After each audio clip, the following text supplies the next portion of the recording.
श्री त्रिभुवन पावनी पतित पावनी भगवती भागीरथी गंगा की जय।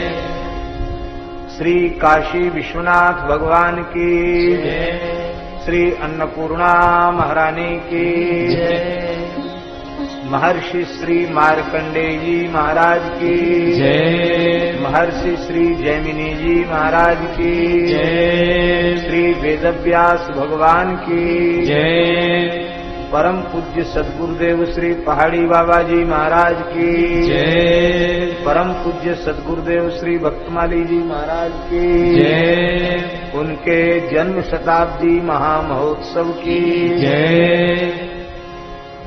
श्री सीतारामचंद्र भगवान की जय। श्री राधा कृष्ण भगवान की जय। श्री लक्ष्मी नारायण भगवान की जय। श्री गौरी शंकर भगवान की जय। सब संतन की जय। सब भक्तन की जय। सब विप्रन की जय। समस्त विंध्याचल वासिन की जय। जय जय श्री राधे। जय जय श्री सीताराम। हर हर महादेव। हरिशरणम अनंत कोटि ब्रह्मांड नायक सर्वेश्वर परात्पर पर ब्रह्म असंख्येय दिव्यानंत कल्याण गुणगण निलय निखिल हेय प्रत्यनेक भक्त वांछा कल्प तरु भक्त वत्सल शरणागत वत्सल भगवान श्री राधा माधव की महती कृपा करुणा से भगवती जगत जननी जगदम्बा श्री विंध्यवासिनी माता श्री अष्टभुजी माता श्री भद्रकाली माता के इस परम पवित्र सिद्ध क्षेत्र में भगवती जगदम्बा की भावमयी चरण सन्निधि में उन्हीं के महात्म्य के प्रतिपादक श्री मार्कंडेय पुराण के माध्यम से सद्गुरु जन्म शताब्दी महोत्सव के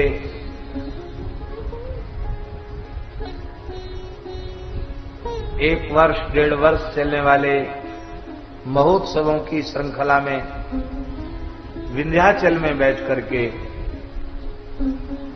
मानव जीवन का सर्वोत्कृष्ट फल सत्संग हम सबको सुलभ हो रहा है। भगवान की भगवती की निश्चित हम सब पर अतिशय कृपा है।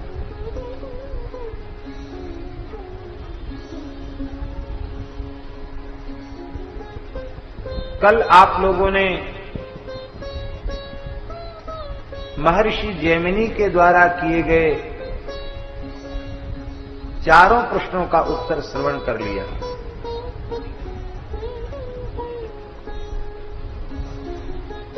पांच विश्वे देवी ही महर्षि विश्वामित्र के शाप के कारण द्रौपदी के 5 पुत्र हुए और अविवाहित अवस्था में ही सोते हुई अवस्था में अश्वत्थामा के द्वारा उनका वध कर दिया गया। और इसी प्रकरण में राजर्षि सत्यवादी महाराजा हरिश्चंद्र का मंगलमय चरित्र कल हमने स्मरण किया।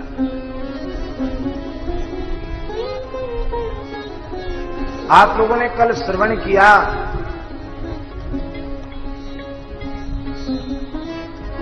कि वे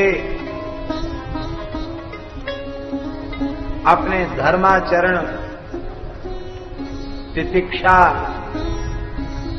सत्य सदाचार के पालन के व्रत में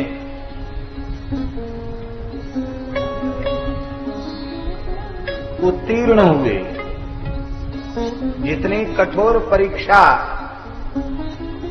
हरिश्चंद्र महाराज की ली गई, शायद उतनी कठोर परीक्षा अन्य किसी की न ली गई हो, और वे उत्तीर्ण हुए। भगवान श्री हरि, श्री ब्रह्मा जी, भगवान शिव, देवराज इंद्र, संपूर्ण लोकपाल, दिक्पाल, मूर्तिमान धर्म सब उपस्थित हुए। पुष्पों की वर्षा की गई। अमृत के वर्षण से चिता पर लिटाए हुए रोहित का पुनः प्राणों का संचरण उसके शरीर में हुआ और देवराज इंद्र ने कहा, भगवान आपने अपनी तपस्या से, अपने सत्य पालन से, तितिक्षा से आपने उत्तम लोगों को जीत लिया है। अब आप अपनी महारानी के सहित, पुत्र के सहित आप पधारिए। महाराज ने इनकार कर दिया। ब्रह्म हत्या, गुरुवध, गोवध, स्त्रीवध, इनके समान पाप है अपने आश्रित प्रेमी भक्तों के त्याग का।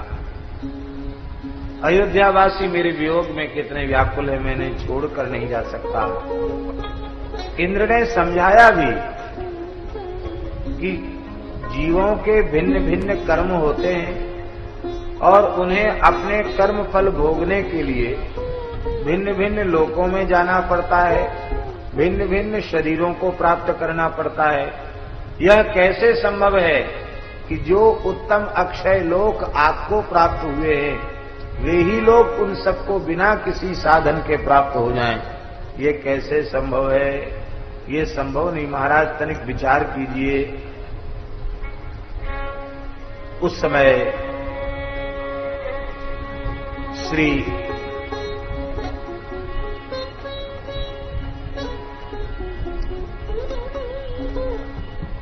हरिश्चंद्र महाराज ने कह दिया,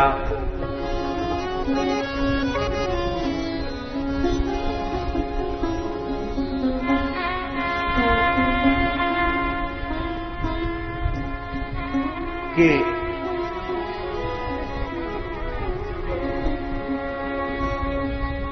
नेह नामुत्र पश्यामि तस्मात् चक्र दिवं व्रज यदि ते सहिता स्वर्गम मया यान्ति सुरेश्वर ततोऽहमपि यास्यामि नरकं वापि तैः सह।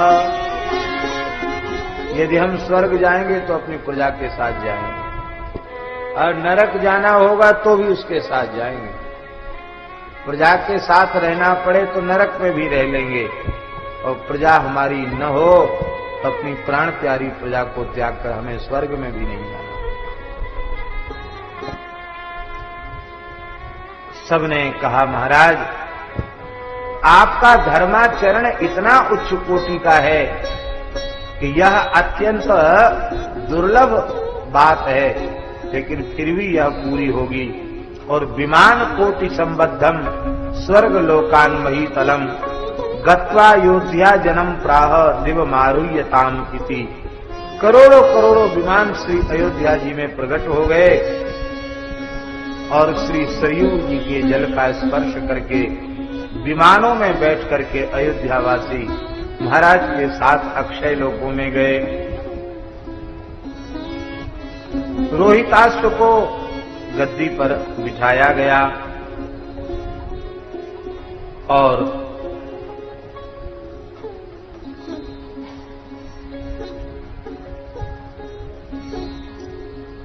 उस समय जब महाराज हरिश्चंद्र विमान में बैठकर जा रहे थे, उस समय दैत्याचार्य श्री शुक्राचार्य जी महाराज ने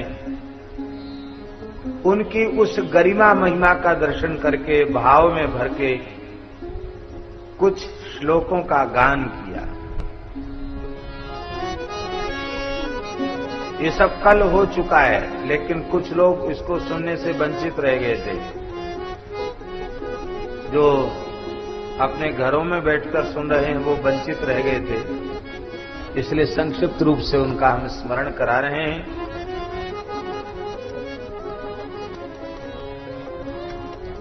शुक्र उवाच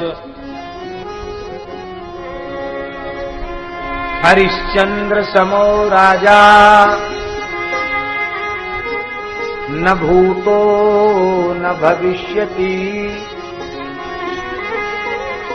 यश्चैतच्छृणुयात् भक्त्या नैरन्तर्येण मानवः तेन वेदाः पुराणानि सर्वे मन्त्राः सुसंग्रहाः भुष्टास्यु पुष्करे तीर्थे प्रयागे सिन्धुसागरे देवागारे कुरुक्षेत्रे वाराणस्यां विशेषतः विषुवद्ग्रहणे चैव यत्फलं जपतो भवेत् तत्फलं जुगुणं चैव संयतात्मा शृणोति यः।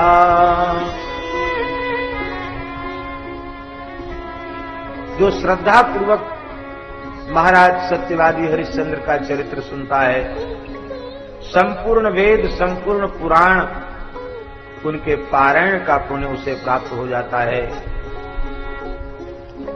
पुष्कर, तीर्थराज, प्रयाग, गंगा सागर, देवताओं के सिद्ध क्षेत्र कुरुक्षेत्र वाराणसी में और ग्रहण के काल में इसके पाठ का विशेष पुण्य है। श्रद्धा पूर्वक किसी भी तीर्थ में बैठकर श्रवण करता है तो उसे अनंत गुणित फल की प्राप्ति होती है। बहुत लंबी फलश्रुति लिखी है। दुखार्थी दुख से छूट, दुख से आर्त है, वो दुख से छूट करके परम सुख को प्राप्त करता है। उत्तम गति चाहने वाले को उत्तम गति मिलती है, पुत्रार्थी को पुत्र मिलता है, भार्यार्थी को उत्तम कुलीन भार्या मिलती है, राज्यार्थी को राज्य मिलता है। एक कथा और कल हमने कही थी कि वशिष्ठ जी महाराज 12 वर्ष के लिए हिमालय में कठोर तप करने गए थे। उनकी अनुपस्थिति में ही ये सब कार्य संपादित हुआ। जब वे लौट कर आए, उन्हें पता चला तो उन्होंने कोप किया और उन्होंने विश्वामित्र को बगुला होने का शाप दे दिया। विश्वामित्र ने भी उन्हें आड़ी नामक पक्षी होने का शाप दे दिया और उनका भयंकर युद्ध हुआ और उस युद्ध को ब्रह्मा जी ने आकर शांत किया। दोनों को पुनः ऋषि स्वरूप में परिणित किया। इस प्रकार से यह चरित्र भी कल कहा गया। श्री करुणानिधान भगवान जय जय।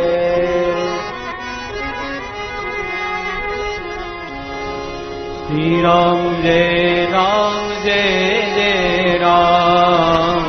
श्री राम जय राम जय जय राम। श्री राम जय राम जय जय राम। श्री राम जय राम जय जय राम। श्री राम जय राम जय जय राम। श्री राम जय राम जय जय राम। श्री राम जय राम जय जय राम। श्री राम जय राम जय जय राम। श्री वृंदावन बिहारी लाल की जय। जय जय श्री राम।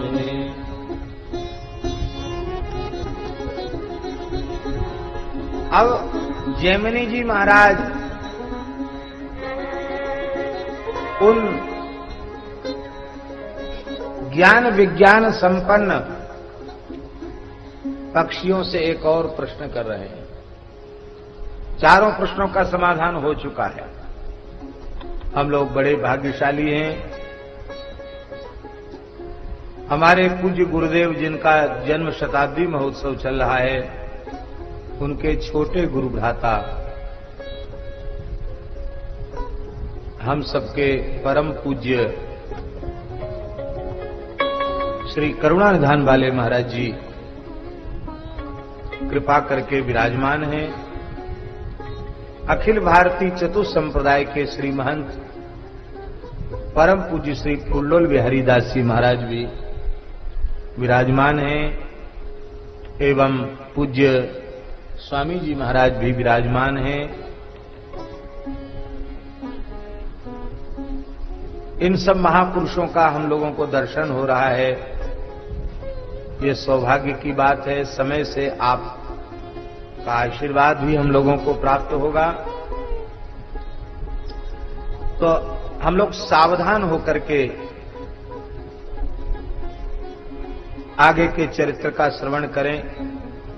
वैसे कल हमने विचार किया था कि पूज्य बक्सर वाले मामा जी ने हरिश्चंद्र जी का जो पद्यात्मक लिखा है उसको हम बोलें, लेकिन कथा अभी बहुत अधिक अवशिष्ट है और भगवती का जो महात्म्य जिसे दुर्गा सप्तशती कहते हैं वो इस पुराण के अंतिम में है और वहां तक हम लोगों को पहुंचना है। तो इसलिए व्यास समास क्रम से स्मरण करेंगे। आगे पुनः कभी फिर हरिश्चंद्र जी की चर्चा करेंगे तो महाराज जी का पद्यात्मक अंश भी हम गाएंगे जरूर। श्री वृंदावन बिहारी लाल की जय। श्री जैमिनी जी महाराज ने पक्षियों से एक प्रश्न पूछा। आविर्भाव तिरो भावौ भूतानाम यत्र संस्थितौ कथम संजायते जंतु कथम वास विवर्धते कथम बोधर मध्यस्थ तिष्ठत्यंग निपीड़िता। हे भगवान, इन जीवों की उत्पत्ति और लय के संबंध में हम जानना चाहते हैं। ये जीव कैसे उत्पन्न होते हैं, कैसे वृद्धि को प्राप्त होते हैं और उदर में किस प्रकार से प्रवेश करते हैं, क्या कष्ट उन्हें गर्भ में होता है, कैसे गर्भ से बाहर आते हैं, फिर कैसे उनकी वृद्धि होती है और कैसे मृत्यु के क्षण में उनके देह से प्राण का वियोग होता है। हे भगवान, यह जीव कभी सत्कर्मों का अनुष्ठान करता है, सत्कर्मों के अनुष्ठान के फलस्वरूप उसे उत्तम पुण्य लोक प्राप्त होते हैं। कभी वह शास्त्र निषिद्ध कर्म भी करता है, उसका परिणाम उसे भयंकर नरकों के रूप में, नरकों की यातना के रूप में उसे भोगना पड़ता है। तो हे भगवान, आप कृपा करके इसका भी समाधान कर दीजिए। कैसे जीव अपने पुण्य पाप का भोग करता है।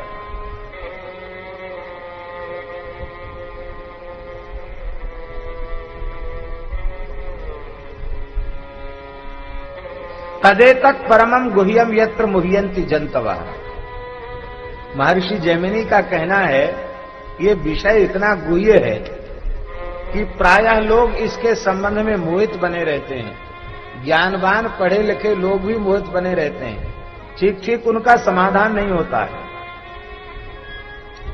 पक्षियों ने कहा, महाराज, प्रश्न भारोय मतुलस्त्वया मस्मासु, प्रश्न भारोय मतुलस्त्वयास्मासु निवेशिता।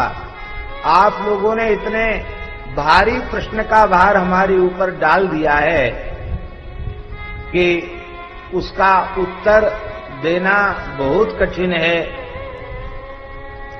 क्योंकि जीवों की गति आगति, उसका विभाग, पुण्य पाप का फल भोगना, इस सब को यथार्थ रूप में ठीक ठीक से तो सर्वगत सर्वरूप सर्वमय परमात्मा, सर्वांतर्यामी परमात्मा के अतिरिक्त कोई नहीं जान सकता।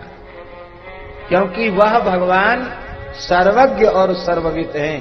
यस सर्वज्ञ सर्ववित, वे सर्वज्ञ और सर्ववित हैं, उनके अतिरिक्त कोई नहीं जान सकता।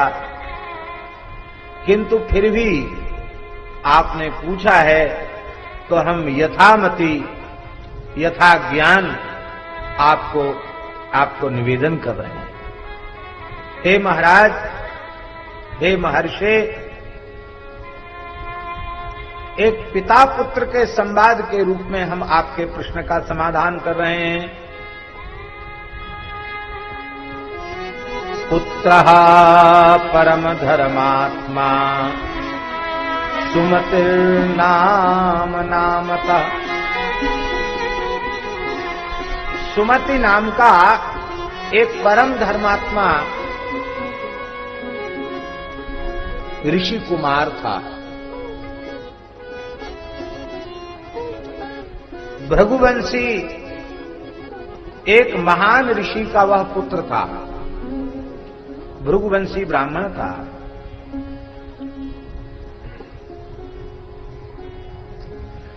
समय से पिता ने यज्ञोपवीत संस्कार करा दिया था।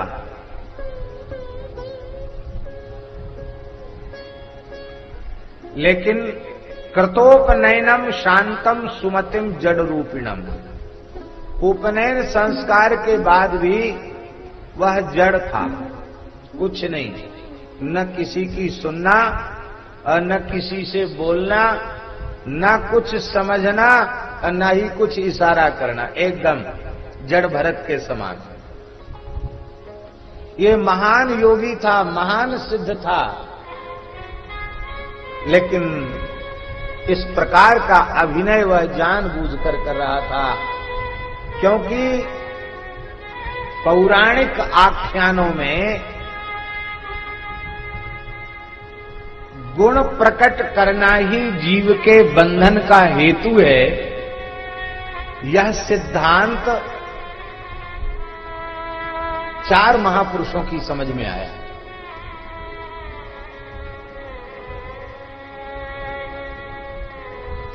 गुण शब्द का अर्थ रस्सी होता है और रस्सी बांधने के काम आती है। देखो, निरे कौआ कांव कांव करते भय डोलते हैं, कोई पिंजड़े में बंद करता है? नहीं करता। दुनिया के किसी कोने में चले जाओ, दूसरा पक्षी न मिले पर कौआ जरूर मिलेगा। कौआ बहुतायत हैं और बहुत सुलभ हैं, पर कर्कश न तो रूप है उनमें, न रंग है, न उनका बढ़िया मीठा स्वर है, तो कोई पिंजड़े में बंद नहीं करता उनको। और तोता देखो, शुक्र, तोते को लोग पिंजड़े में बंद कर दे, क्यों? रंग रूप अच्छा है, लाल लाल चोंच है, हरा हरा रंग है और बड़ी मीठी आवाज है, तो बेचारा बंधन में पड़ जाता है। सतयुग में यह रहस्य समझ में आया ध्रुव जी के पुत्र उत्कल को कि गुण ही बंधन है, और उत्कल ने विचार किया कि मेरे पिताजी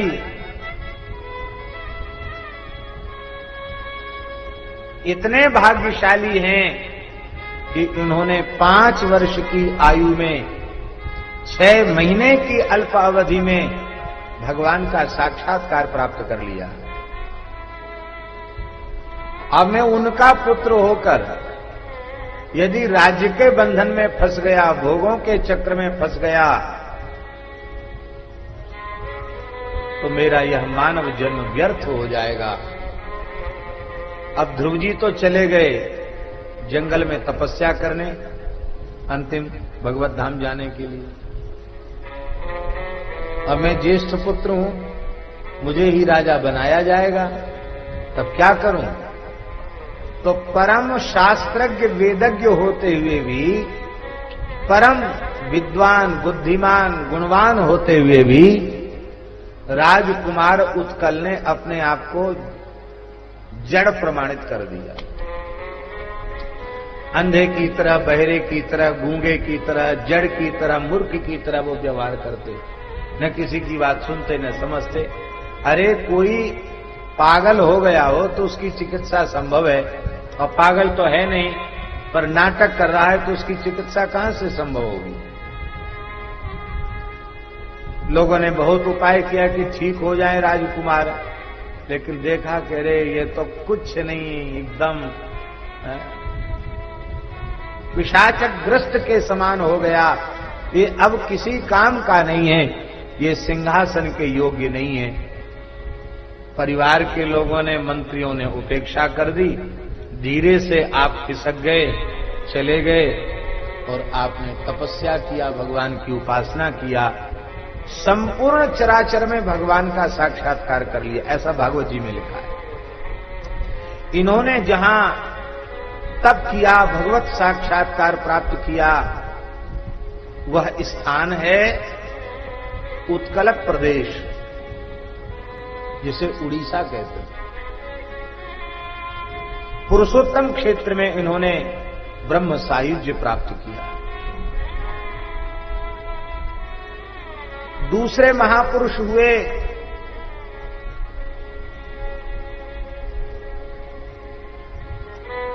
त्रेता में,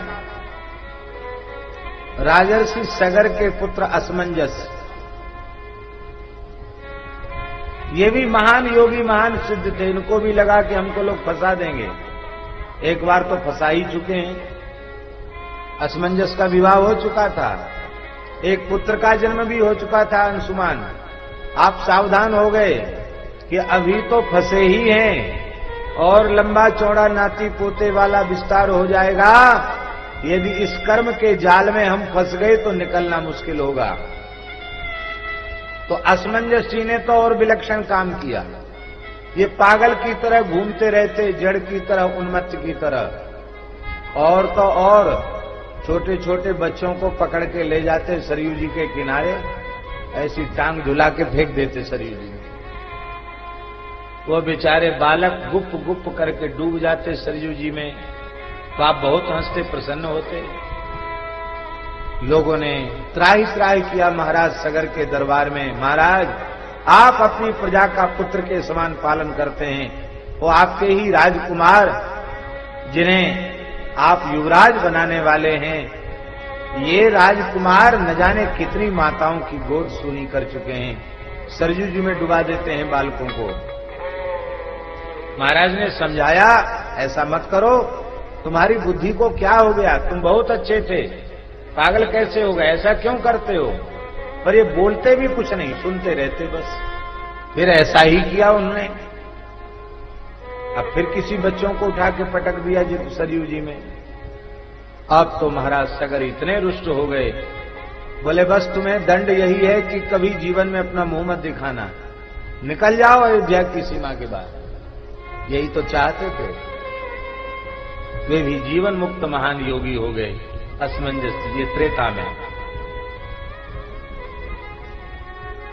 और महाराज जी श्री जड़ भरत जी महाराज, इनको भी समझ में आ गया कि गुण बंधन है, तो पवित्र विप्रकुल में जन्म होने के बाद भी अपने को उन्होंने जड़ प्रमाणित कर दिया।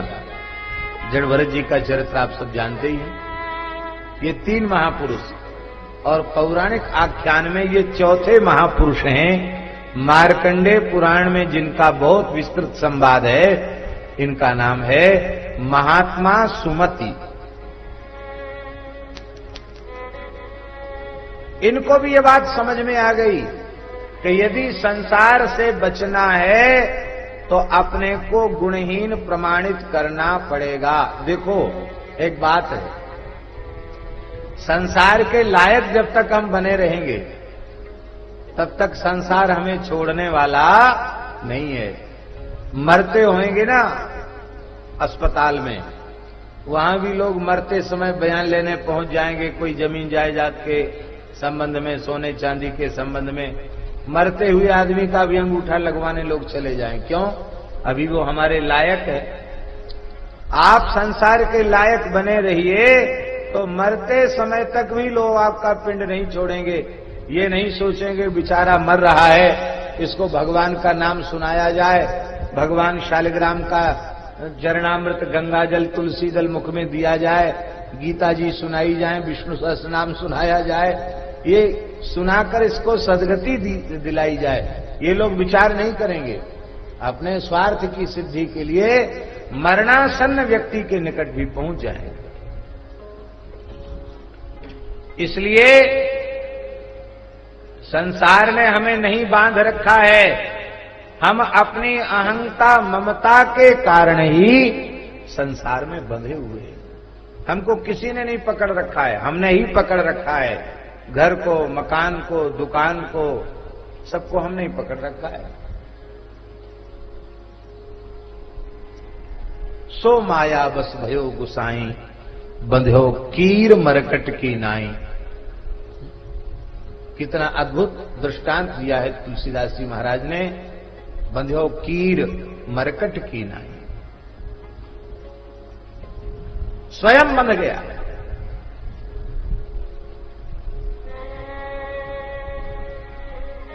जो संसार के लिए अयोग्य प्रमाणित हो जाता है, वो श्री ठाकुर जी के दरबार के योग्य हो जाता है।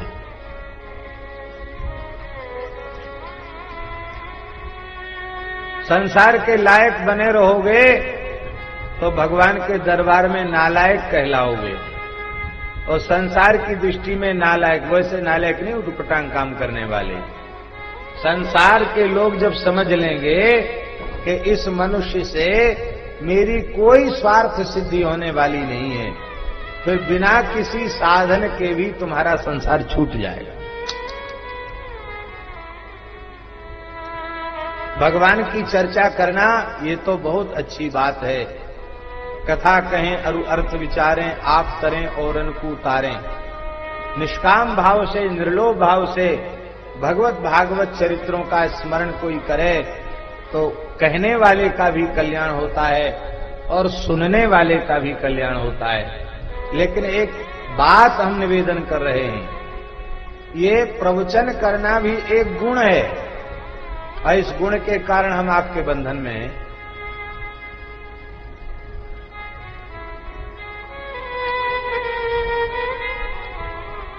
जितने दिन तक के लिए कलावा बंधाया है, उतने समय तक हम आपकी सेवा में।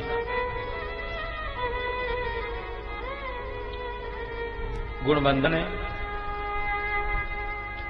गुण न हो तो कोई बंधन नहीं। अब एक बात है,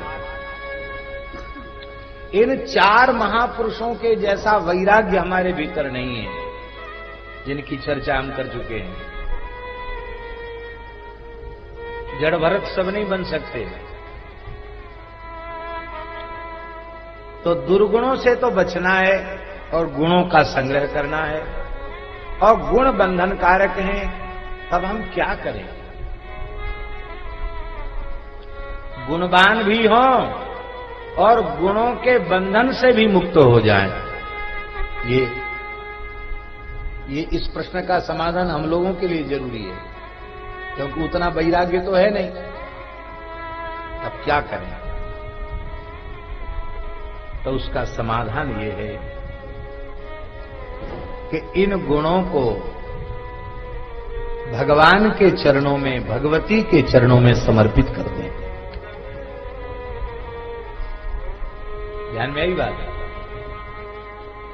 हमारे जीवन में जो भी गुण हैं वे हमारे नहीं हैं, ये श्री भगवान की दया से, भगवती की दया से हमें प्राप्त हुए हैं। गुण तुम्हार समझे ही निज दोषा, दोष हमारे अपने हैं, उन दोषों को दूर करने का हम प्रयास करें, और गुण भगवान के हैं, भगवती के हैं, इसलिए गुण हम भगवान की, भगवती की सेवा में समर्पित कर दें।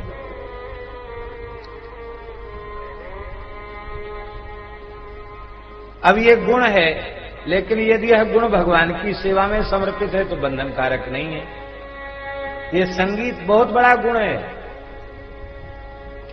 अरे मनुष्य की तो चले क्या, पशु और पक्षी भी मोहित हो जाते इस संगीत से।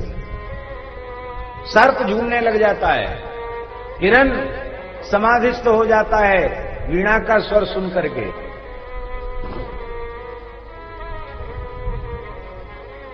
आप सोचो, पर यह संगीत की साधना, ये संगीत का सद्गुण यदि श्री ठाकुर जी की उपासना में समर्पित हो जाए तो यह भगवान की प्राप्ति बड़ी सरलता से करा देता है, क्योंकि यह गुण भी भगवान का ही गुण है। स्वर संगीत आया कहां से? भगवान से ही प्रकट हुआ है, ये भगवान का गुण है। इसलिए भगवान के चरणों में ही इसका निवेदन किया जाए। एक बार बादशाह अकबर ने कहा, तानसेन, जब तुम ताल मूर्छना से युक्त होकर के आलापचारी करते हो, गाते हो, हमको लगता है कि स्वर्ग में भी आपके जैसे गाने वाला कोई गंधर्व नहीं होगा। अरे बोले महाराज, झूठी बड़ाई मत कीजिए, स्वर्ग तो बहुत ऊपर है, हमसे कई गुना अधिक योग्य संगीत में इस धरती पर भी है। बोले ये तो तुम ऐसे ही बोल रहे हो, हमें विश्वास नहीं होता, एकाध किसी का नाम तो बताओ। बोले एक ब्रजवासी हैं, गोवर्धन के निकट जमनामते गांव में उनका जन्म हुआ है, गौरवा क्षत्रिय हैं, श्री वल्लभाचार्य महाप्रभु के शिष्य हैं, उनका नाम है कुम्भन दास जी, वो भी गाते हैं, कहीं पढ़ने सीखने नहीं गए, ठाकुर जी की दया से गाते हैं। मैं क्या गा सकता हूं उनके जैसा, जैसा वो गाते हैं। बादशाह बोला तो ठीक है, उनको अपने दरबार में रख लेते हैं। बोले वो ऐसे नहीं दरबार में रहने वाले, वो तो श्रीनाथ जी के दरबार में गाने वाले हैं, वो किसी बादशाह के दरबार में गाने वाले नहीं है। बादशाह गुणग्राही था, फतेहपुर सीकरी में उसका दरबार लगा हुआ था। उसने दरबार में बुलाने के लिए अपने सेवकों को भेजा और कुम्भनदास जी ने विचार किया कि यदि मैं नहीं आऊंगा तो अपने लाव लश्कर के सहित ये वहां पहुंच जाएगा, और ये पहुंचेगा तो कितने ब्रजवासियों को पीड़ा होगी। वे हिंसक म्लेच्छ न जाने कितने ब्रज के जीवों को मारकर खा जाएंगे, यह एक ब्रज के प्रति बड़ा अपराध होगा। आपने कहा बादशाह को यहां आने की आवश्यकता नहीं है, मैं स्वयं फतेहपुर सीकरी पहुंच जाऊंगा, पर मेरा व्रत है कि सूर्यास्त होने के पहले पहले मुझे श्री गिरिराज जी की तरहटी में आ जाना चाहिए, अन्यथा मेरे प्राण नहीं रहेंगे। बोले महाराज वाहन की व्यवस्था हो जाए। बोले नहीं, हम अपने वाहन से आएंगे, बस वापसी हमको भेजने की व्यवस्था कर दें। बोले हाँ हो जाए। आप गिरिराज जी से पैदल चलकर फतेहपुर सीकरी पहुंचे, भोर में जल्दी श्रीनाथ जी की मंगला करके चल पड़े और वहां पहुंचे। पूरा दरबार खचाखच भरा था। मोटी धोती, फटी पुरानी सी धोती पहने हुए जो घोंटू तक चढ़ी हुई थी, एक फटी पुरानी सी बंडी पहने हुए, पुरानी सी पाग बांधे हुए, एक सामान्य कृषक के जैसे लग रहे थे। कोई अकिंचन ग्रामीण कृषक है, किसान है, कोई देखने में नहीं लगता था। संगीत वाले, वो कभी आप बड़े आयोजनों में जाओ तो वो अलग बिना कहे भी समझ में आ जाएंगे कि ये गाने बजाने आए। बढ़िया उनकी पोशाक, उनका दुपट्टा होता है ना। बजाने वाले, तबला वाले तो जो हैं उनके बाल जरूर बड़े बड़े होते हैं, वो ऐसे ऐसे करते हैं बीच बीच में जब सम आती है तो सब होता है, अच्छा है, होना ही चाहिए। क्योंकि हमारे पूज्य पहाड़ी बाबा महाराज कहते थे कि 4 गद्दी है, 5वीं गद्दी नहीं है। महाराज जी कहते थे 4 गद्दी है, कोई साधु के स्थान को गद्दी कहता तो बड़े नाराज होते हैं। बोले साधु की गद्दी कहां, साधुओं का आसन होता है। गद्दी 4 है। कौन कौन? बोले सबसे पहली गद्दी है व्यास गद्दी, जिसको सब झुकते हैं, सब प्रणाम करते हैं। दूसरी गद्दी है राजगद्दी। तीसरी गद्दी है वैश्य गद्दी, सेठों की गद्दियां लगती थी ना, वैश्य गद्दी, व्यापार गद्दी, ये तीसरी गद्दी है। और चौथी गद्दी है गांधर्व गद्दी। तो महाराज जी कहते थे इन चारों गद्दियों में 2 गद्दियां ही श्रेष्ठ हैं। कौन कौन? व्यास गद्दी और गांधर्व गद्दी। व्यास गद्दी के आगे भी सब नतमस्तक होते हैं, और गांधर्व गद्दी भी किसी को प्राप्त हो जाए तो कौन ऐसा है जो अभिभूत न हो जाए स्वर और संगीत से। तो बोले ये 2 गद्दियां हैं, 5वीं कोई गद्दी नहीं है, ऐसा महाराज जी बोलते थे। तो भले ही कुम्भनदास जी महाराज वेशभूषा से ऐसे लग रहे थे मानो ये कुछ नहीं जानते, ऐसे कोई ग्रामीण कृषक हैं। और बादशाह ने आश्चर्य व्यक्त किया कि तानसेन जैसा गवैया जिसकी प्रशंसा कर रहा है वो इतना सामान्य व्यक्ति। आओ महाराज, आपकी कीर्ति बहुत सुनी है, आपका यश बहुत सुना है, आप बहुत अच्छा गाते हैं, हम भी गुणग्राही हैं, आपसे कुछ सुनना चाहते हैं, आप गाइए, कुछ सुनाइए। कुम्भनदास जी बहुत सीधे साधे सरल, उन्होंने मन में सोचा कि यदि गाकर सुनाएंगे नहीं तब तक ये पीछे लगा रहेगा, राजहचवी होती है, सुनाना तो पड़ेगा, और सुना देंगे तो जल्दी छुट्टी मिल जाएगी, तो हम गिरिराज जी की शरण में जा सकेंगे। बोले पहले थोड़ा विश्राम कर लीजिए, कुछ खा पी लीजिए। बोले नहीं, हमको कुछ भी, जल भी ग्रहण नहीं करना।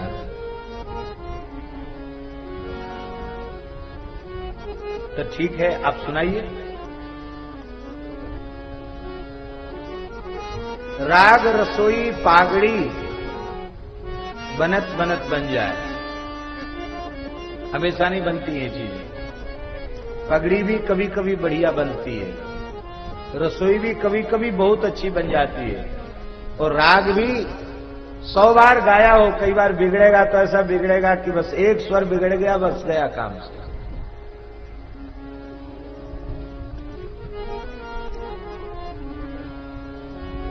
कलाकार को प्रसन्न चित्त, स्वस्थ होना चाहिए, भूख प्यास से व्याकुल न हो, थका हुआ न हो तो बढ़िया गाएगा। पर्याप्त विश्राम मिल चुका हो उसको, बढ़िया गाएगा। आप पैदल चलकर आए थे, थके हुए थे, पानी भी नहीं पिया था, ब्रज के बाहर का पानी नहीं पीते थे कुम्भनदास, ब्रज का ही जल पीते। प्रसन्न होके नहीं गाया, बेमन से गाया, रीझ के नहीं गाया, खींच के गाया। और उस गायन को सुनकर के भी बादशाह के रोंगटे खड़े हो गए। बादशाह ने कहा, तानसेन बहुत सहज तरीके से गाया इन्होंने, लेकिन इनके स्वर में जो आकर्षण है, जो दिव्यता है, जो एक विशेष प्रकार का रस है, संपूर्ण दरबार जड़वत हो गया। ऐसा स्वर इतना बढ़िया तो तुमने आज तक कभी नहीं गाया। धन्य है इनके गुरु को जिन्होंने इस प्रकार का ज्ञान दिया। तुम इतना बढ़िया क्यों नहीं गाते? ये सामान्य सा व्यक्ति इतना बढ़िया कैसे गाया? तानसेन ने कहा, महाराज बादशाह सलामत, जहां पनाह गुस्ताखी माफ हो। मैं एक हाड़ मास के पुतले नाचीज बादशाह के सामने गाता हूं उसे रिझाने के लिए। और कुंभनदास जी अनंत कोट ब्रह्मांडों के भी जो बादशाह हैं श्रीनाथ जी, उनको रिझाने के लिए गाते हैं। तो हमारे में और उनके स्वर में बराबरी कैसे हो सकती है? अब देखिए कितना अंतर आ गया। मैं राजा को रिझा रहा हूं और वो ठाकुर जी को रिझा रहे हैं।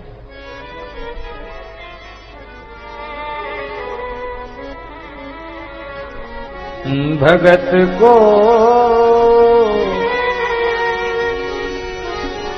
कहा सीकरी सो काम, भगत को कहा सीकरी सो काम, कहा सीकरी सो काम, कहा सीकरी सो कहा सीकरी सो भगत को कहा सीकरी सो जाको मुख देखत दुख लागत, जाको मुख देखत दुख लागत, ताको करन परी परना, ताको करन परी परना, आवत जात पनैया तूती, आवत जात पनैया टूटी, बिसर गयो हरि नाम, बिसर गयो हरि नाम, भगत को कहा सीकरी सो काम, भगत को कहा सीकरी सो काम, कुंभन दास लाल गिरिधर बिन, कुंभन दास लाल गिरिधर बिन, कुंभन दास लाल गिरिधर बिन, कुंभन दास लाल गिरिधर बिन, यह जग झूठो यह जग झूठो कहा सीकरी सो काम, भगत को कहा सीकरी सो काम, भगत को कहा सीकरी सो काम, भगत को कहा सीकरी सो काम। हमारे जैसे भक्त को फतेहपुर सीकरी आने की क्या आवश्यकता है? जाको मुख देखत दुख लागत, ताकू करण परी परिणाम। कितना सुंदर भगवान ने मनुष्य देह दिया। भजन नहीं करते हो, सत्संग नहीं करते हो, विषयों में जीवन को गंवा रहे हो। तुम्हें देखकर बहुत दया आती, बड़ा दुख लगता। तुम्हारे जैसे विमुख को दरबार में आकर प्रणाम भी करना पड़ा। आवक जात पनैया टूटी, गरीब आदमी है जैसे तैसे जूती। एक जोड़ी जुटाई थी, वो भी सब घिस गई, टूट गई। पुरानी तो पहले से थी। बिसर गयो हरि नाम, भजन छूटा, ठाकुर जी की सेवा छूटी। कुंभनदास कुछ ले लो, ले कुंभनदास लाल गिरधर बिन, यह जग झूठो धाम। ये सब झूठा है। इस झूठी वस्तु को लेकर हम क्या करेंगे? बादशाह कहता ले लो, और आपने कुछ भी नहीं लिया, एक फूटी कौड़ी नहीं ली। कितने बड़े अमीर थे कुंभनदास जी, गृहस्थ थे, गृहस्थ। कई पुत्र थे उनके, और उनके घर में अपना चेहरा देखने के लिए दर्पण नहीं था। एक पत्थर की कुंडी में पानी भर के और उसमें मुंह डाल, उसकी छाया उस पानी में अपना मुंह देख करके तिलक धारण कर लेते। वो पत्थर की कुंडी आज भी रखी है उनके यहां जमनामते गांव में। कुम्मनदास जी की जयंती के अवसर पर उसका दर्शन होता है। घर में कंबल नहीं था महाराज जी, भजन के लिए कोई आसन तो चाहिए। एक मुट्ठी घास सूखी बिछा देते थे, उसी पर बैठकर भजन कर लेते थे।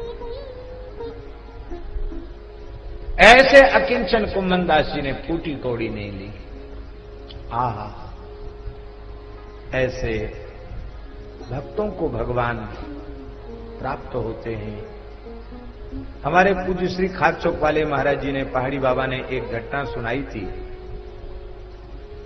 बोले एक ये बात होगी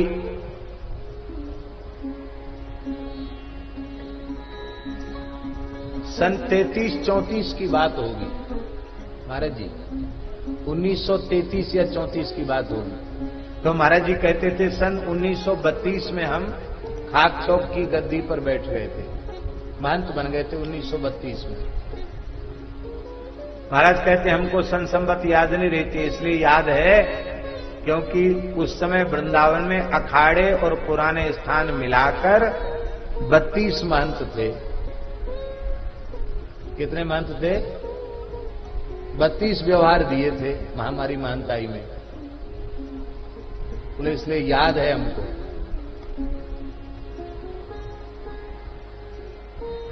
उन्नीस 1932 की बात, उसके बाद की बात, 1-2 साल व्यतीत हुए होंगे। तो एक त्यागी महात्मा आए जिनकी आयु 24-25 वर्ष की अधिक से अधिक होगी। एक हरा शरीर, सारे शरीर पर अखंड विभूति, एक कौपीन और कोई दूसरा वस्त्र नहीं, एक लंगोटी को छोड़ के दूसरा वस्त्र नहीं, न नीचे पहनने का न ऊपर ओढ़ने का, एक कमंडल बस और कुछ नहीं। 24 घंटे में एक बार थोड़ा भोजन करते और प्रायः ध्यान में बैठे रहते।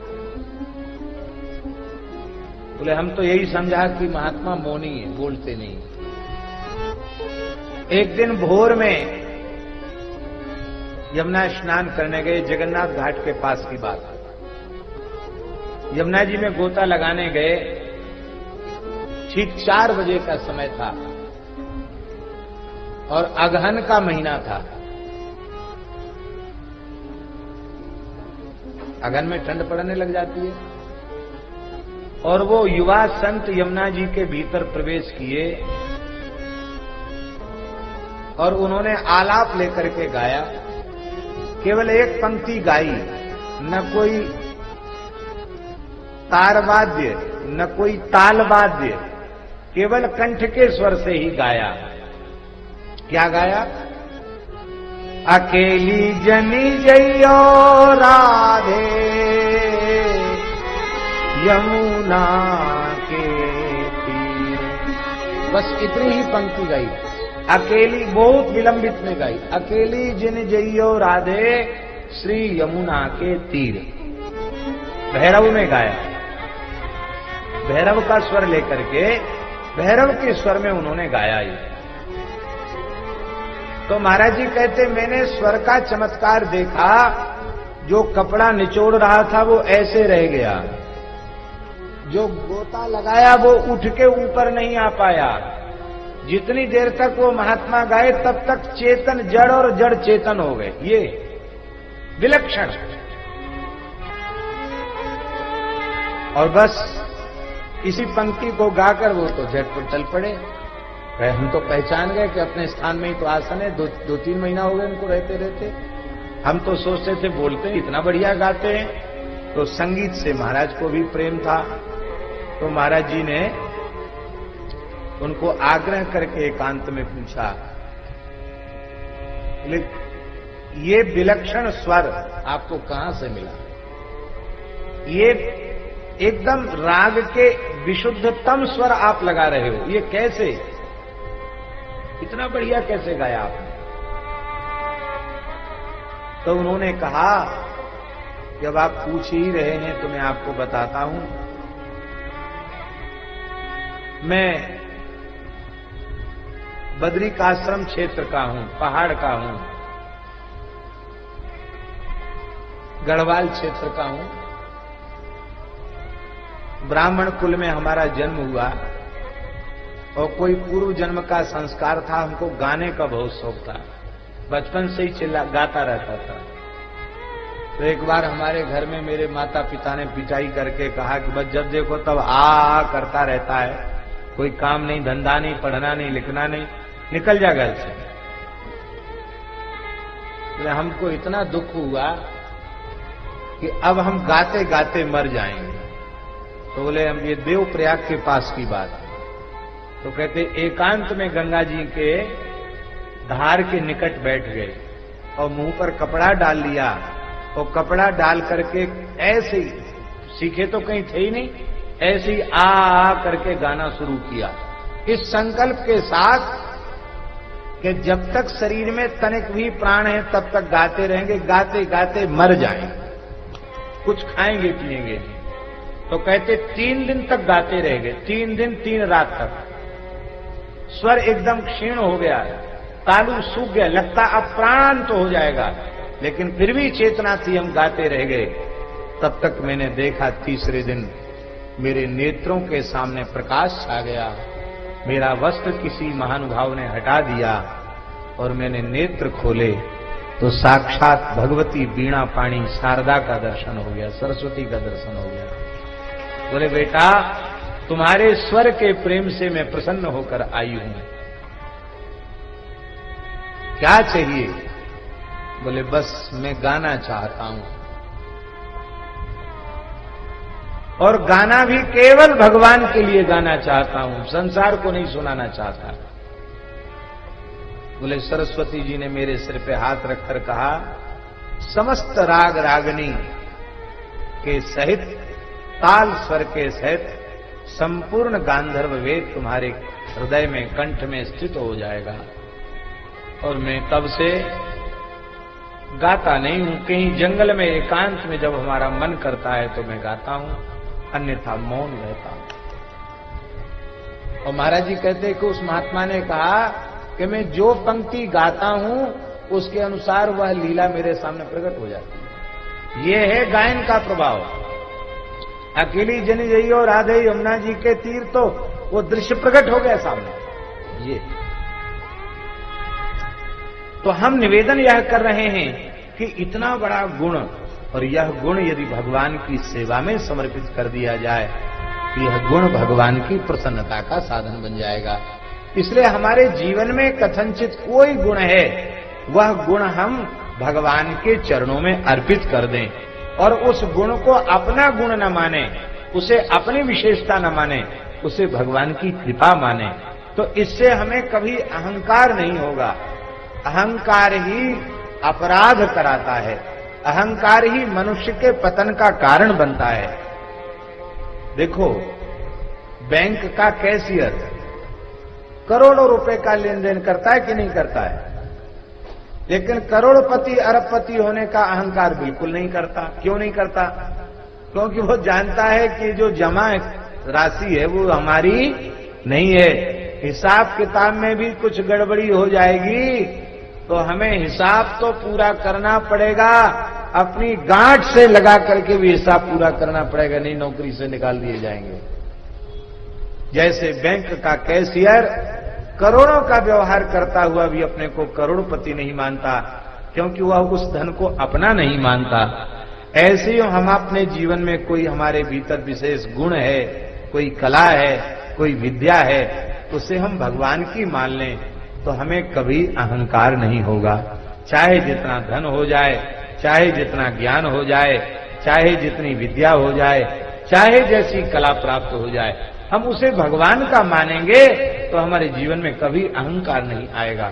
और एक बात सुन लीजिए, अहंकार जब नहीं रहेगा तो आपकी निरंतर उन्नति होगी, अहम शून्य गुण भगवान की ओर ले जाता है, और अहंकार से युक्त गुण वो पतन का कारक बनता है, बंधन का कारक बनता है।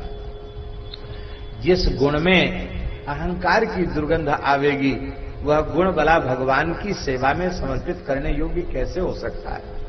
आपने बहुत बढ़िया वेद लक्षणा भारतीय देसी गाय के दूध की, अधोटा दूध की खीर बनाई, खूब केसर मेवा और उसमें खूब मिश्री छोड़ी, शहद छोड़ी, और बढ़िया से बढ़िया आपने खीर बनाई।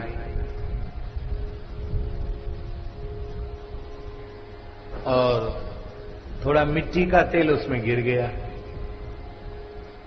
केरोसिन, थोड़ा केरोसिन गिर गया उसमें, ढिबरी उलट गई और थोड़ा तोला 2 तोला मिट्टी का तेल उसमें गिर गया। बोलो अब वो खाने योग्य रहेगी खीर? ये अहंकार बनी बनाई गुण रूपी खीर में मिट्टी तेल का काम करता है। इसलिए सदा अहम शून्य होकर के रहे। यदि कोई विशेषता है तो वो श्री ठाकुर जी की है, वो संतों की है, वो गुरुजनों की है, वो माता पिता का आशीर्वाद है, ऐसा समझे। अपने से किसी गुण का सीधा संबंध न जोड़े। बोलो भक्तवत्सल भगवान की जय। इस सुमति को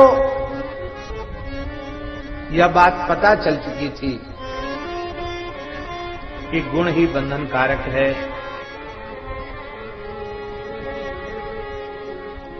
देखो, पुत्र की पिता में बड़ी ममता होती है। इनके पिता की सुमति में बड़ी ममता थी। देखने में बड़ा सुंदर, स्वरूपवान, तेजस्वी, गंभीर पुत्र है, लेकिन न तो कुछ सुनता है, न समझता है, न बोलता है। जनेऊ हो गया था, फिर भी ऐसे थे सुमति महाराज कि इनको न कपड़े का ध्यान, न स्नान का ध्यान, न किसी शौचाचार का ध्यान, बस मस्त रहते अपने में। खिला दिया तो खा लिया, पिला दिया तो पी लिया, पहना दिया तो पहन लिया, और मस्त। पिताजी बड़े दुखी थे। राम राम, ब्राह्मण कुल में जन्म हुआ, ऋषि कुल में जन्म हुआ, कैसी भक्ति है। एक दिन बड़े प्रेम से पिता ने कहा, वेदानधीस्व सुमते यथाक्रम यथानुक्रम मादितः गुरु शुश्रूषणे व्यग्रो भैक्षान्न कृत भोजनः। बेटा, विधिवत चारों वेदों का अध्ययन करो। वेदान अधीस्व, वेदान में बहुवचन है, इसका मतलब ऋग यजुर साम अथर्व चारों वेदों का अध्ययन करो। गुरुकुल में प्रवेश प्राप्त करके गुरु शुश्रूषा करते हुए, अग्नि, गुरु, गाय, इनकी उपासना करते हुए, भिक्षान्न का भोजन करते हुए 25 वर्ष की आयु तक ब्रह्मचर्य व्रत का सविधि अनुष्ठान करो। इसके बाद विधि पूर्वक समावर्तन संस्कार कराओ और गृहस्थाश्रम में प्रवेश करो। ततो गारहस्थमास्थाय, गृहस्थ में आओ, क्योंकि गृहस्थाश्रम में सविधि पति पाओ। श्राद्ध तर्पण और पुत्रोत्पत्ति के द्वारा पितृऋण से मुक्ति पाओ। और श्रुति स्मृति में कहे गए धर्म का श्रद्धा पूर्वक अनुष्ठान करके ऋषि को स्वीकार करो। वानप्रस्थ में जाकर कठोर तप करो। वनस्थस्थ ततो वत्स परिव्राट निष्परिग्रह। और इसके बाद वानप्रस्थ की अवधि पूर्ण हो जाए तो निष्परिग्रह परिव्राट, संग्रह परिग्रह से शून्य पालन करोगे तो एवमाप्स्यसि तद ब्रह्मा यत्र गत्वा न सोचती। फिर उस परब्रह्म को प्राप्त कर लोगे जिसे प्राप्त करने के बाद जीव को शोक नहीं होता है, मोह नहीं होता है, और ये वेद में भी ध्यान नहीं।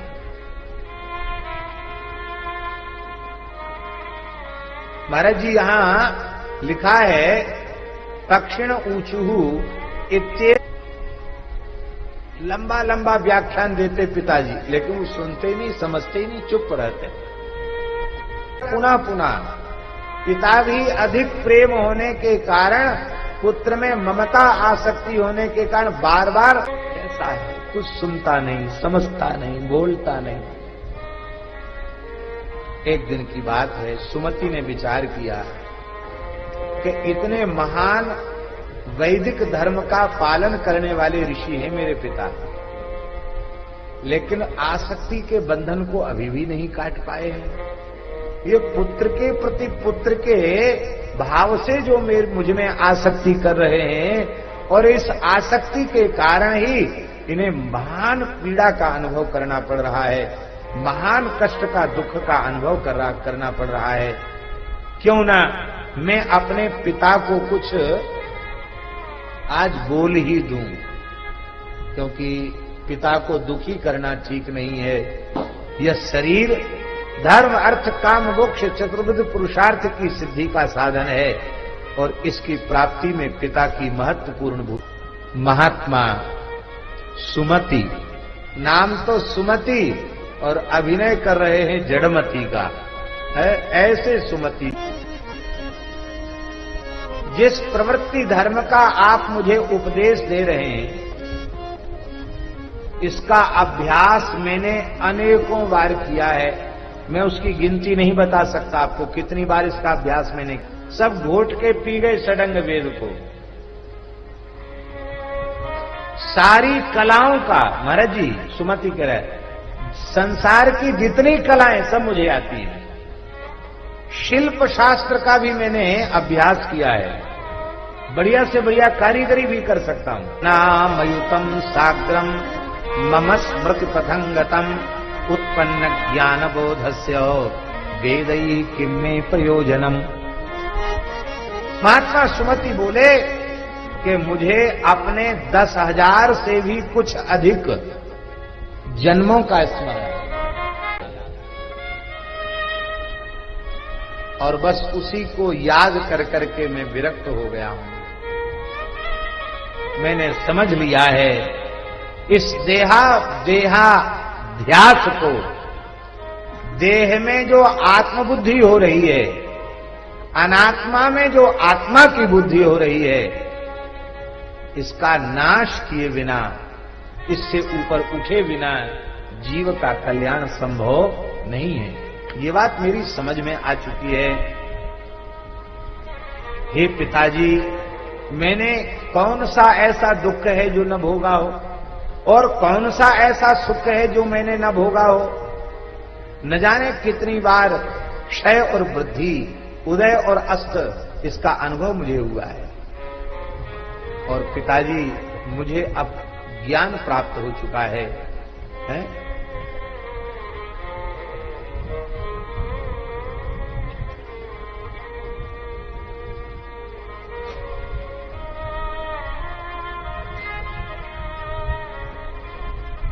वेदों का परम तात्पर्य किसमें?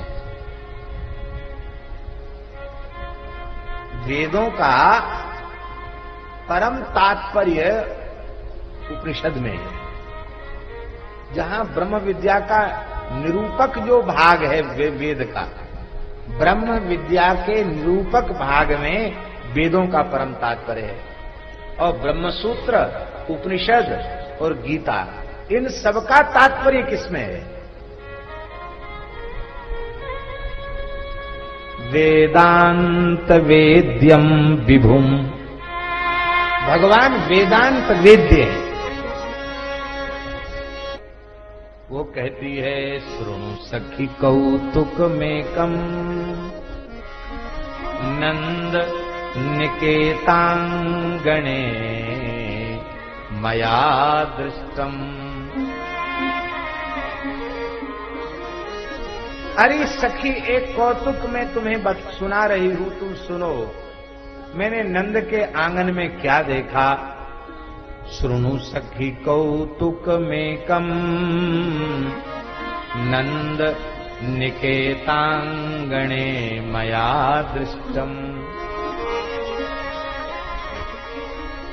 धूल धूसरितांगो नृत्यति वेदांत सिद्धांतः।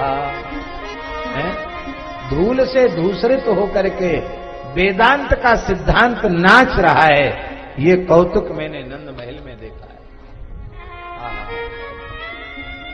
ये कहता है कि वेद साधन है और ब्रह्म का अपरोक्षानुभव ये साध्य है, और अब साध्य तत्व की मुझे प्राप्ति हो गई है तो वेद ही किम में प्रयोजनम। वेदों के अभ्यास से, वैदिक धर्म के पालन से अंत में वैराग्य उत्पन्न होकर के जो प्राप्त होता वो मुझे मिल चुका है। जो प्राप्त होना चाहिए वह मुझे प्राप्त हो चुका है। अब मेरा वेदों से कोई प्रयोजन नहीं है। निर्वेदा परितोषश्च क्षयवृद्ध्युदयरता।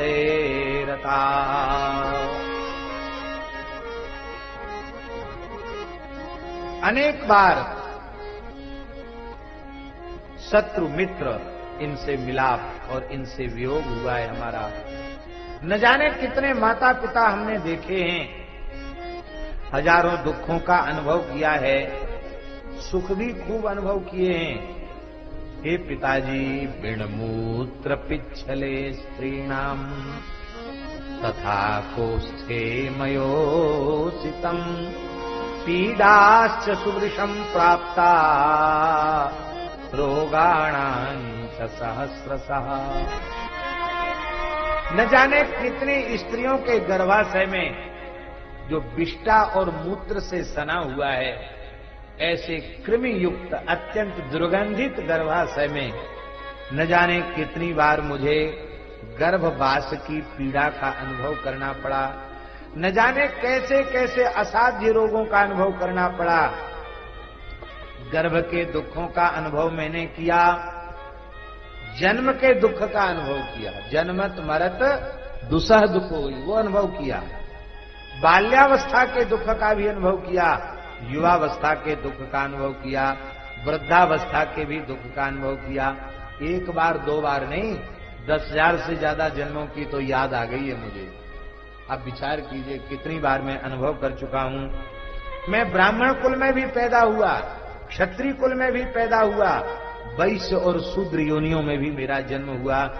पशु भी बना, कीट भी बना, मृग भी बना, पक्षी भी बना, कभी राजा बना, कभी राजा का सेवक बना। और इस समय समुत्पन्नोस्मि गेहेषु तथैव तव वेश्मनि। इस समय संस्कृति के चक्र में पड़ा हुआ मैं तुम्हारे घर में आकर पैदा हुआ हूं। इसलिए पिताजी ये सब विचार मिथ्या हैं।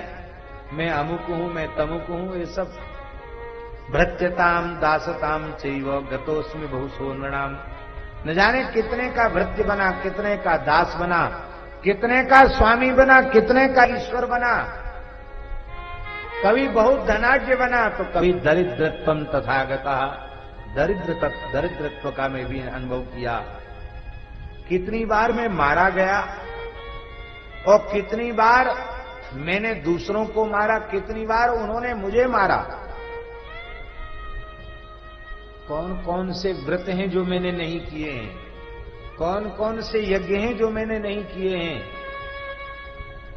कौन से ऐसे दान हैं जिसको मैंने अनेकों बार न दिया हो। अब हम आपसे ही पूछते हैं कि इन सब को करने से हमारा संस्कृति चक्र तो छूटा नहीं, फिर इसी धर्म की ओर आप प्रेरित मुझे क्यों करना चाहते हैं? क्योंकि जो मार्ग आप दिखा रहे हैं उस मार्ग पर हजारों जन्मों से मैं चल रहा हूं, अब तक लक्ष्य को नहीं पहुंचा। क्यों?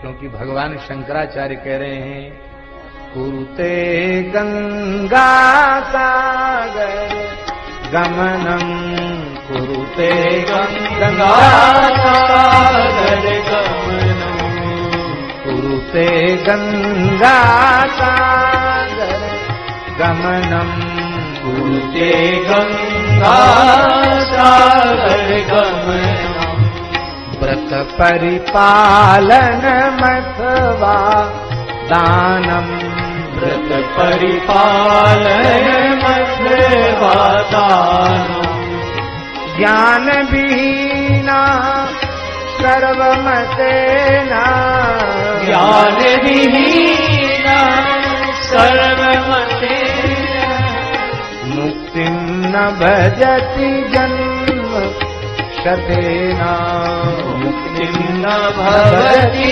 जन्मशतेना भज गोविन्दं भज गोविन्दं भज गोविन्दं भज गोविन्दं गोविन्दं भज मूढमते गोविन्दं भज मूढमते गोविन्दं भज मूढमते गोविन्दं भज मूढमते।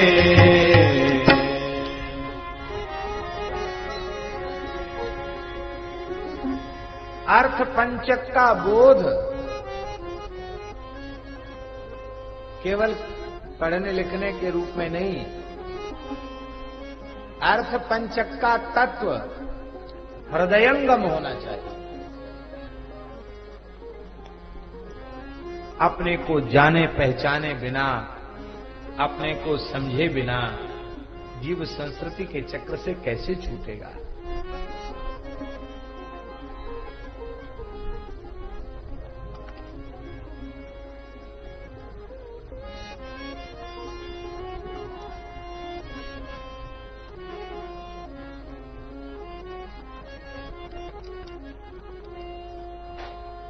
सबसे पहले हम सबको विचार करना है कि हमारा प्राप्य क्या है। क्या विचार करना है? हमारा प्राप्य क्या है? प्राप्य माने पाने के योग्य, प्राप्ति करने के योग्य। हमारा लक्ष्य क्या है? हमको क्या प्राप्त करना चाहिए? इस प्रश्न का सबसे पहले विचार करना चाहिए। इस धरती पर यहां से लेके ब्रह्मलोक तक और यहां से लेके पाताल तक कोई भी ऐसी महत्वपूर्ण वस्तु नहीं है, पदार्थ नहीं है, जिसकी प्राप्ति के बाद और फिर कुछ पाना शेष न रह जाए।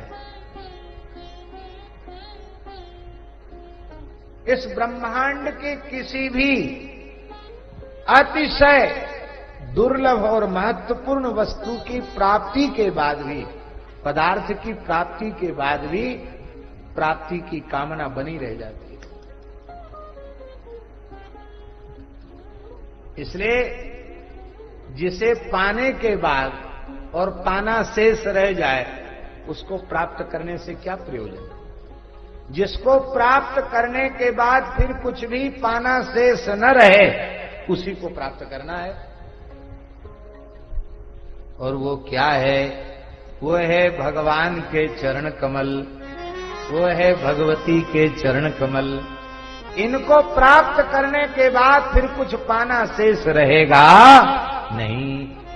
इसलिए भैया, सब जीवों का चरम लक्ष्य भगवान है, और जब हमारा लक्ष्य भगवान है, भगवत प्राप्ति ही मानव जन्म का एकमात्र फल है, तब फिर इधर उधर अटकना, भटकना, मटकना, ये फिर अच्छी बात नहीं है, हैं? अब हमें अपने चरम लक्ष्य तक ही पहुंचने की प्रतिज्ञा करनी चाहिए, और ऐसे वैसे नहीं, ढीले ढाले नहीं।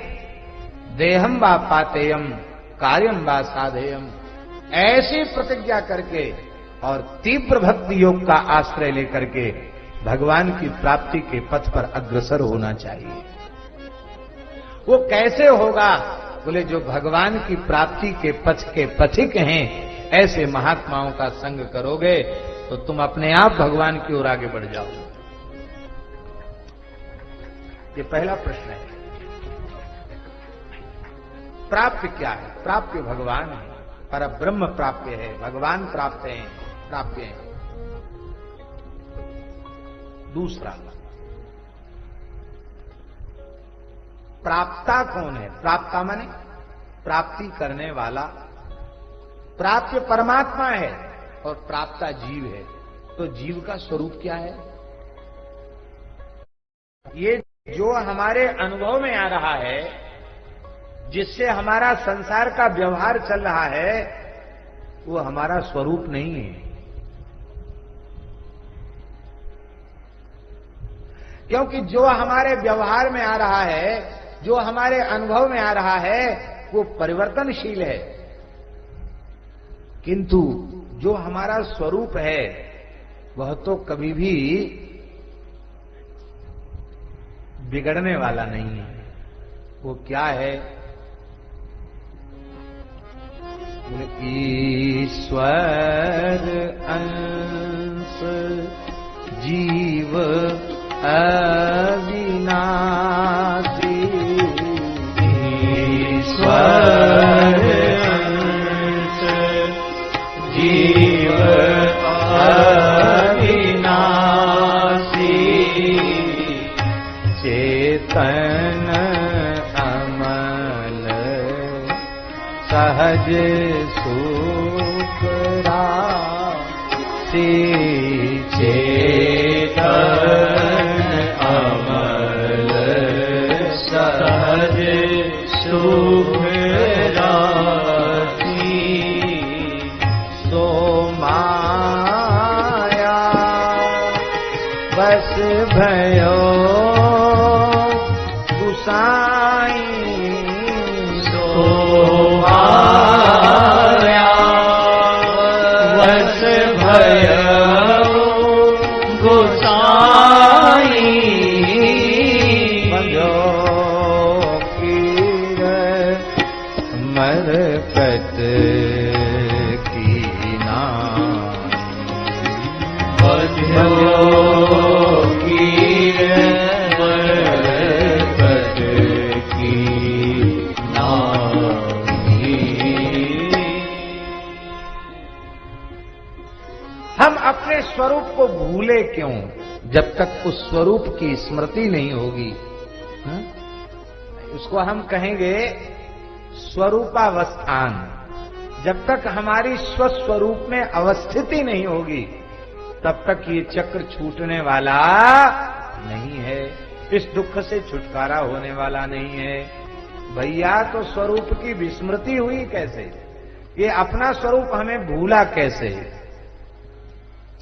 गोस्वामी जी कह रहे हैं, जीव जब ते हरि ते दिल गान्यो, जीव जब ते हरि ते दिल गान्यो, तब ते देह गे निज जान्यो, तब ते देह गे निज जान्यो, मायावश स्वरूप विसरायो, मायावश स्वरूप विसरायो, तेहि भ्रम से दारुण दुख पायो, हे भ्रम से दारुण दुख पायो, पायो जो दारुण दुसह दुख सुख, लेस सपने हूँ नहीं मिलो, भव सूल शोक अनेक जई, तेहि पंथ तू हठी हठी चलो, बहु जोनि जन्म जरा विपति, मति मंद हरि जान्यो नहीं, श्री राम बिनु विश्राम मूल, विचारु लखी पायो कहीं, आनंद सिंधु मध्य तव बासा, आनंद सिंधु मध्य तव बासा, बिनु जाने कसम रसी पियासा, बिनु जाने कसे रसी पियासा, मृग भ्रम बारी सत्य जिय जानी, मृग भ्रम बारी सत्य जिय जानी, कहाँ तू मगन भयो सुख मानी, तू मगन भयो सुख मानी, कहाँ मगन मज्जसी पान करी त्रय भूलि अब आयो कहाँ, निर्मल निरंजन निर्विकार, उदार सुख ते परिहर्यो निह, काज राज विहायन परिव, सपन सारा ग्रह पर्यो। किसने तुझे बांधा नहीं है, ये अपने इस दोष से, अपने दुर्गुण से, अपनी ममता से, अपनी आसक्ति से स्वयं बन गया।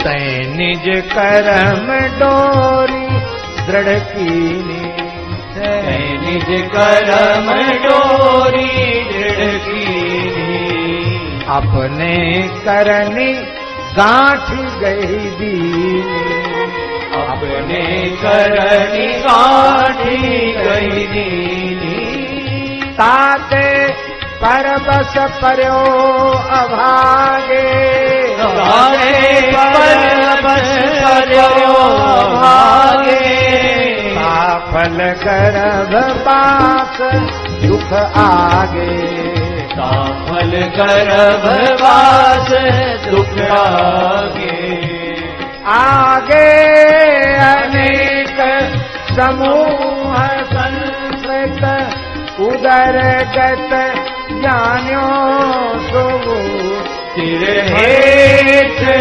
ऊपर चरण संकट, बात नहीं पूछे को, सोनित पुरीस जो मूत्र मल त्रनी, कर्दमा व्रत सो भई, कोमल शरीर गंभीर वेदन, शीश धुनि धुनि रोवई। अपने ही किए हुए का परिणाम तुझे भोगना पड़ रहा है। सुमति का उपदेश और विनय पत्रिका की यह पंक्तियां लगता है बिल्कुल मार्कंडेय पुराण के भावों का अनुवाद। हाँ, हम सोच रहे थे इस गंभीर चर्चा को हम कैसे करेंगे, बहुत व्याख्यान हो जाएगा। जाल जहाँ घेरो निज कर्म जाल जहाँ घेरो, तू अपने कर्मों के अधीन होकर स्वर्ग में गया, नरक में गया, जाने किस किस योनि में गया, पर भैया ठाकुर जी ने कभी तेरा संग नहीं छोड़ा, नरक में भी साथ रहा। श्री हरि संग तजो नहीं तेरो, श्री हरि संग तजो नहीं तेरो। अपना कौन है, पराया कौन है? जो हमारे साथ कभी नहीं रहता वो पराया है, तो जो हमारा साथ कभी नहीं छोड़ता वो अपना है। भगवान कभी साथ छोड़ते नहीं, इसलिए भगवान अपने हैं, और शरीर संसार कभी साथ रहता नहीं, इसलिए पराये हैं। पर पराये को अपना मान लिया और अपने को भुला दिया, अपने की तरफ पीठ कर ली और पराये की तरफ मुंह कर लिया, यही दुख का कारण है। तू निज कर्म जाल जहाँ घेरो, तू निज कर्म जाल जहाँ घेरो, श्री हरि संग तजो नहीं तेरो, श्री हरि संग तजो नहीं तेरो। ठाकुर जी ने इसके बाद भी कृपा की, जब तू गर्भ में गया तो तुझे ज्ञान दे दिया। बहुविधि प्रतिपालन प्रभु कीनो, बहुविधि प्रतिपालन प्रभु कीनो, परम कृपाल ज्ञान कोई दीनो परम कृपाल ज्ञान दुहि दीनो तो ही दियो ज्ञान विवेक जन्म अनेक की तब सुधी भई की हो शरण जाती विषम माया गुणमयी यही किए जीव निकाय बसरस हीन दिन दिन अति नहीं तो करो बेगी संहारी श्रीपति विपत्ति दारुण मह तो करो वेग समार श्रीपति विपत्ति जहाँ देवी मची गई पुनि बहुविधि गलानी जिय मानी बहुविधि गलानी मानी अब जग जाई भजो चक्रपाणी अब जग जाए भजो चक्रपाणी कुत्ते का तो फिर भी आदर होता है, कई बार वृद्ध का कुत्ते से भी अधिक तिरस्कार होने लग जाता है, फिर भी संसार से वैराग्य नहीं होता। को कही सके महाभव तेरे जन्म एक के एक गणेरे चारि खान संतत अवगाही अजहु न कर विचारो मन माही अजहू विचार विकार तजी भजु राम जन सुखदायक भव से दुदुतर जल रथम भजु चक्रधर रघुनायक बिनु हेतु करुणा कर उदार अपार माया कैवल्यपति जगपति रमापति प्राणपति गति कारणम प्राणपति गति कारणम रघुपति भगति सुलभ सुखकारी रघुपति भगति सुलभ सुखकारी तो त्रयताप शोक भय हारी सोत्रताप शोक भयहारी बिनु सत्संग भगति नहीं होई बिनु सत्संग भगति नहीं होई ते तब मिले द्रव्य जब सोई ते तब मिले द्रव्य जब सोई बिना सत्संग के भक्ति प्राप्त नहीं होती है और वो तब मिलता है जब ठाकुर जी द्रवित होते हैं।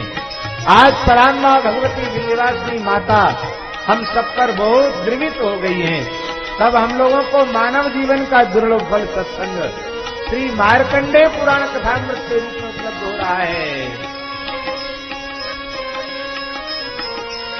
जब द्रव्य दीन दयालु राघव साधु संगति पाइए यही दरस परस समागमाधिक पाप राशि नचाइए जब द्रव्य दीन दयालु राघव साधु संगति पाइए यही दरस परस समागमाधिक पाप राशि नसाइए राशि नसाइए जिनके मिले दुख सुख समान अमानताधिक गुण भये मद मोह लोभ विषाद क्रोध क्रोध ते कह गए। भैया इन संतों के संग से सारे सद्गुण आ जाते हैं। मद, मोह, लोभ, विषाद, क्रोध ये सब समाप्त हो जाते हैं। जीव को अपने स्वरूप का अनुभव हो जाता है। हम एक प्रार्थना कर रहे हैं, जिन पूज्य सद्गुरुदेव अनंत श्री संपन्न श्री भक्तमाल भाष्यकार श्री गणेश शास्त्री भक्तमाली जी महाराज का हम लोग जन्म शताब्दी महोत्सव मना रहे हैं। ऐसे संतों का केवल ध्यान करें, उनके चरित्रों का, उनके गुणों का स्मरण करें। ये मैं व्यास पीठ पर भगवती की चरण सन्निधि में बैठकर कह रहा हूं, उसके जीवन के सारे दोष समाप्त हो जाएंगे। भगवान के प्रेम का उदय उसके अंतःकरण में हो जाएगा। ऐसा अनुपम जीवन है। अरे भाई, दूसरे की बात जाने दो, हम भी सामान्य मनुष्य हैं। हमको भी क्रोध भी आता है, अहंकार भी आता है, अज्ञान भी आता है। लेकिन जब जब ऐसी परिस्थितियां आती हैं, उसी समय गुरुदेव भगवान का कोई न कोई चरित्र स्मरण में आ जाता है, उनका कोई न कोई गुण याद आ जाता है। बस तत्काल चित्त को समाधान मिल जाता है।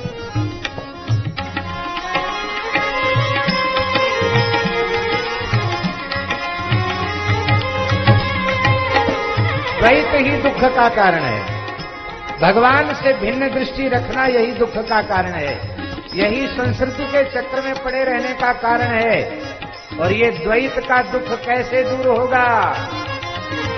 सेवत साधु द्वैत भय भागे, सेवत साधु द्वैत भय भागे, श्री रघुवीर चरण लय लागे, श्री रघुवीर चरण लय लागे, देह जनित विकार सब त्यागे, देह जनित विकार सब त्यागे, तब फिर निज स्वरूप अनुरागे, तब फिर निज स्वरूप अनुरागे, अनुराग तो निज रूप जो जगते विलक्षण देखिए, संतोष सम शीतल सबल निरामय, एक रस से ही हरस शोक न व्यापै,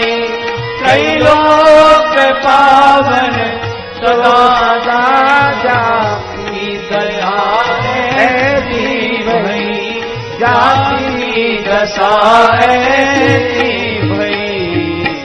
ये स्थिति जिसे प्राप्त हो गई है, वो तो त्रिभुवन को पवित्र करने वाला है। ज्योति पंथ चले मन लाई, ज्योति पंथ चले मन लाई, तो हरि काहे न हो सहाय, तो हरि काहे न हो सहाय, जो मार्ग श्रुति साधु दिखावे, जो मार्ग श्रुति साधु दिखावे, श्री पथ चलत सबे सुख पावे, श्री पथ चलत सबे सुख पावे। वो गोस्वामी जी बहुत सावधान होकर के बोलते हैं। जो मार्ग संत दिखावे ये नहीं बोलते, जो मार्ग श्रुति साधु दिखावे, जो मार्ग श्रुति साधु दिखावे। यदि श्रुति साधु न कहते तो आज जो ढोंगी पाखंडी सारे भारतवर्ष नहीं, श्रुति साधु वैदिक सदाचार जिनके जीवन में प्रतिष्ठित है, ऐसे संत, मनमुखे नहीं,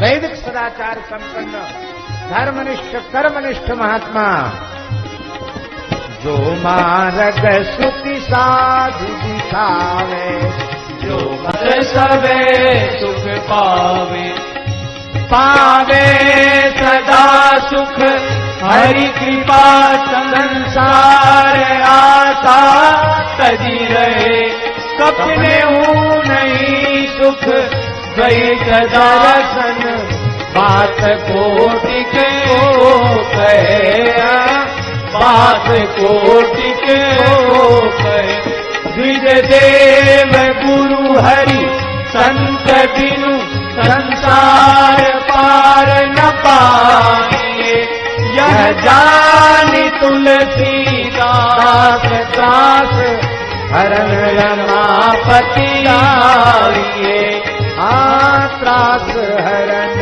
रमापति गानो भवते दे निज जानो जिव जपते हरि दे बिरगान्यो करते गे